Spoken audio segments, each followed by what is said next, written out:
Deus continue abençoando a sua vida por assistir os nossos vídeos. Esse é o canal Fluindo o Reino. Se inscreva, comente, ative o sino de notificações. Dá uma olhada nos comentários, pois lá tem novidades. É assim que o evangelho soa para o incrédulo.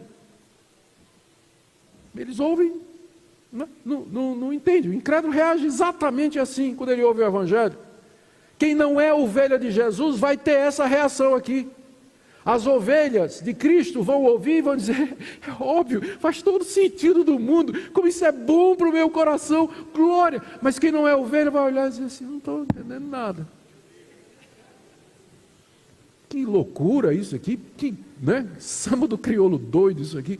Não estou entendendo nada do que está sendo dito aqui. É porque não é ovelha. É porque se fosse, ele ouviria a voz. Pode ser que não entenda tudo, mas a voz você vai discernir. Vai dizer: isso aqui é o meu Salvador falando, isso aqui faz sentido. Embora eu ainda não consiga encaixar todas as pecinhas, mas aqui eu sei que está o meu Salvador falando a respeito dessas coisas. Essa foi a reação dos judeus. Eles entenderam que Jesus estava se declarando como sendo o Messias, o pastor de Israel. E aí aproveitaram o momento que Jesus estava passeando no templo e fizeram a seguinte pergunta, verso 23, Jesus passeava no templo, no pórtico de Salomão, rodearam-no, pois, os judeus, estou lendo o verso 24, e o interpelaram: até quando nos deixarás a mente em suspenso? Se tu és o Cristo, dize francamente, porque eles estavam suspeitando que era isso que Jesus estava dizendo, que ele era o Cristo, o Messias, o Salvador, o bom pastor. Então eles disseram: então, diz logo, se você é o Cristo, diga logo de uma vez se você é ou não. Aí vem o terceiro sermão de Jesus, que começa no verso 25. Jesus diz aqui: primeiro, eu já disse, mais claro do que eu já falei, vocês querem o quê? Verso 25, respondeu Jesus: já vos disse, e não credes. As obras que eu faço em nome de meu Pai testificam a meu respeito, mas vós não credes, porque não sois das minhas ovelhas. As minhas ovelhas ouvem a minha voz, eu as conheço e elas me seguem, e lhes dou a vida eterna, jamais perecerão, ninguém as arrebatará da minha mão. Aquilo que meu Pai me deu, maior do que tudo, e da mão do Pai ninguém pode me arrebatar. Eu e o Pai somos um. Foi pior. Olha o resultado. Novamente pegaram os judeus em pedras para lhe atirar. Agora era apedrejamento. Então, você vê que vai ficando mais. Quanto mais Jesus explica, mais a tensão vai aumentando, a incredulidade e o ódio vai aumentando contra ele. Enquanto que as ovelhas estão ouvindo e dizendo: oh, glória, né? Mas os outros, a raiva e o ódio vai aumentando contra essas palavras aqui. O que Jesus disse que deixou os judeus ainda mais furiosos?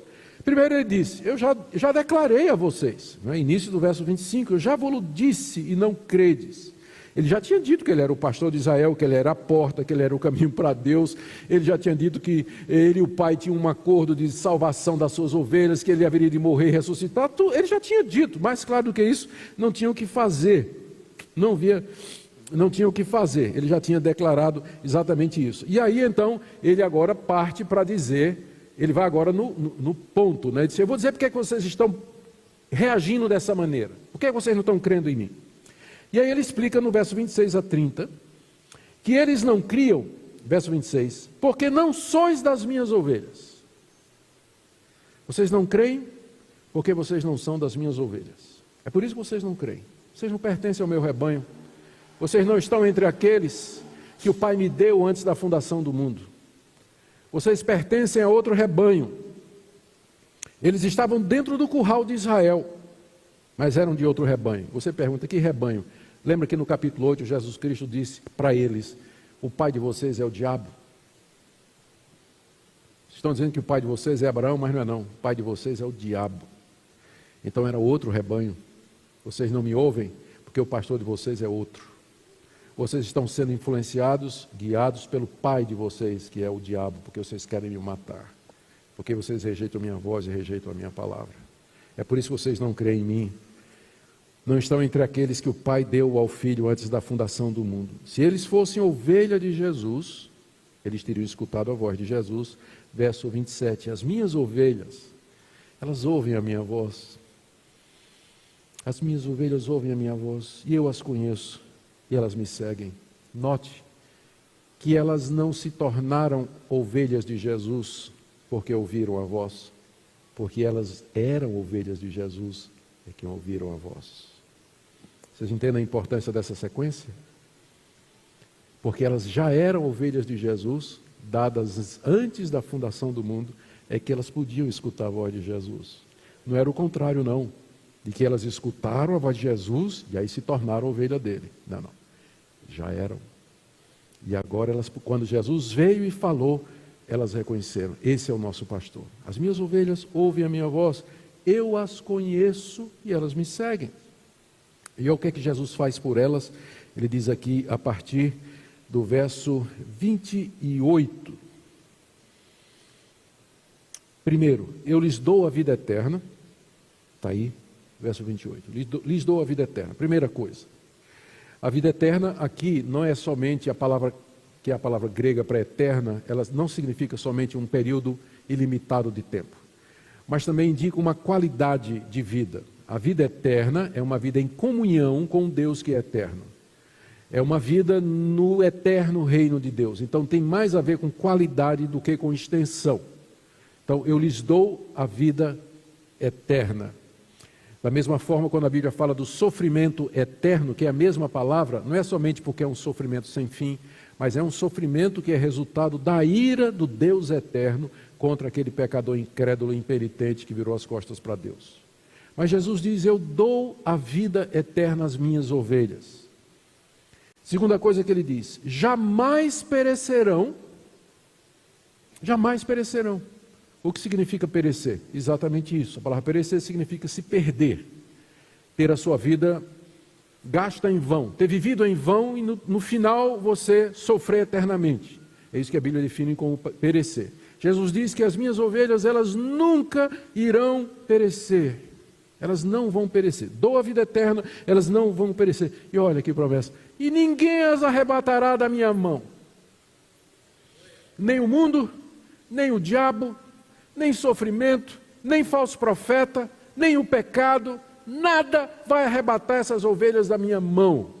E aqui Jesus está garantindo a vida eterna às suas ovelhas. Onde está a garantia de que eu vou herdar a salvação? Onde está a garantia de que eu vou para o céu? Não é na minha capacidade de me manter crente, não é na minha capacidade de me manter puro e sem pecado, porque vocês sabem, eu sou, e eu sei que nós tropeçamos, que nós pecamos e que nós erramos muito.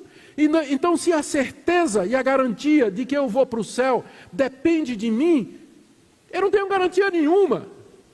Mas a garantia dada por Jesus aqui: ninguém arrebata vocês da minha mão. Vocês vão ter a vida eterna, porque sou eu que salvo e seguro e sustento vocês. Amém?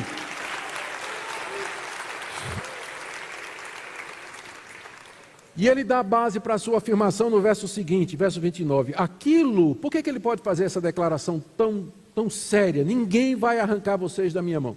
Por que ele pode fazer isso? É porque ele diz no verso 29, aquilo que o Pai me deu é maior do que tudo, e da mão do Pai ninguém pode arrebatar. Aqui nós temos um probleminha de tradução e de interpretação.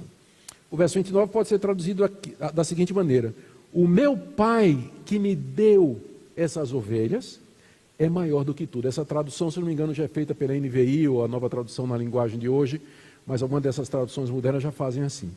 Se é aquilo que o Pai me deu é maior do que tudo, então Jesus está se referindo ao decreto de Deus. Aquela autorização, aquele plano. Isso, o propósito do Pai que me deu essas ovelhas é maior do que qualquer outra coisa. No fim dá no mesmo. Tanto faz se referir a Deus como ao propósito dele. Então o propósito de Deus de salvar vocês está acima de qualquer coisa. Então quem é maior do que Deus? Quem é que pode ir contra a vontade do soberano Senhor, Criador dos céus e da terra? Meu Pai é maior do que tudo, e o propósito dele vai permanecer. E o propósito dele é esse, que o meu rebanho tenha a vida eterna. E ele termina dizendo: eu e o Pai somos um. A palavra um aqui, ela está no neutro, no grego. Então, provavelmente Jesus está dizendo aqui: eu e o Pai somos um, ou seja, eu e o Pai temos o mesmo propósito. Eu e o Pai temos o mesmo objetivo. Mas dizer isso significa está implícito aí que ele e o Pai participam da mesma divindade. E essa é uma das passagens que foram usadas no início da história da igreja, século II e III, nas disputas cristológicas, para poder estabelecer a doutrina de Cristo. Cristo é verdadeiro Deus e verdadeiro homem. Na pessoa de Deus, no ser de Deus, subsistem três pessoas distintas: Pai, Filho e Espírito Santo. O Pai não é o Filho não é o Espírito e o Espírito não é o Pai. Mas é um Deus só. Isso é um mistério que ninguém entende. Mas é a doutrina que a igreja cristã adota desde o século III, desde o credo niceno, século IV entrando também. E eles usaram essa passagem. Quando Jesus diz aqui, por exemplo, eu e o Pai somos, ele está falando, então está provando que dentro da divindade existem pelo menos duas pessoas distintas, senão não era somos, não é? É ele e mais alguém. Quando ele diz somos um, prova que existe apenas um Deus. Então, na essência desse Deus subsistem três pessoas. Uma delas tomou a forma humana, Deus Filho, e veio buscar o povo que a outra, Deus Pai, lhe deu. E isso no poder da terceira, que é o Espírito Santo, que aparece aqui a partir do capítulo 13 e 14, quando Jesus então vai falar do outro Consolador.